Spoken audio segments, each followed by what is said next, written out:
2016चं वर्ष. 2016मध्ये प्रोबेस कंपनीत नेमकं काय घडलं होतं? डोंबिवलीत MIDC स्फोटामुळे 12 जण मृत्यू तर 183 जण जखमी झाले होते. इमारत जमीनदोस्त झाली होती.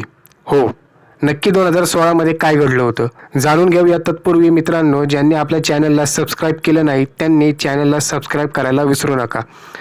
तर विषय मुद्द्याचा हा आहे, ठाण्यातील डोंबिवली MIDCच्या फेज 2 मध्ये असलेल्या प्रोबेस कंपनीत 2016मध्ये भीषण अपघात झालेला. डोंबिवलीतील 5 किलोमीटरपर्यंतचा परिसर स्फोटानं हादरून गेला होता.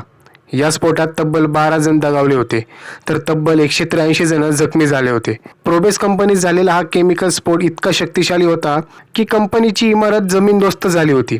ज्या ठिकाणी स्फोट झाला त्या ठिकाणी 10 फुटांचा खोल खड्डा पडला होता.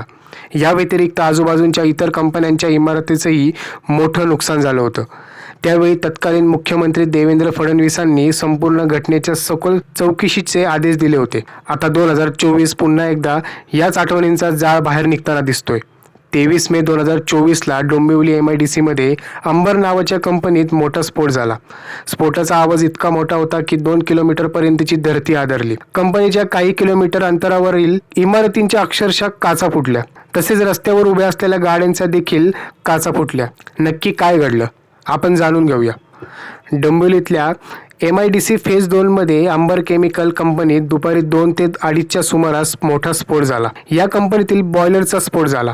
या स्फोटाचे हादरे 3 ते 4 किलोमीटर परिसरात जाणवले. यामुळे इमारतीच्या काचाही फुटल्या. तसंच काही कारचंही नुकसान झालं. आता या घटनेत 6 जणांचा मृत्यू झालाय. उद्योगमंत्री उदय सामंत यांनी 3 मृत्यू झाल्याची माहिती दिली होती आणि आता उपमुख्यमंत्री देवेंद्र फडणवीस यांनी घटनेत 6 मृत्यू झाल्याची माहिती दिली.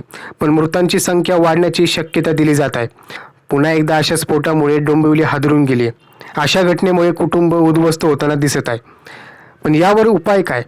तुमचं मत काय हे मला कमेंट बॉक्समध्ये नक्की कळवा आणि अशाच माहितीसाठी विषय मुद्द्याचा या चॅनलला सबस्क्राईब करा.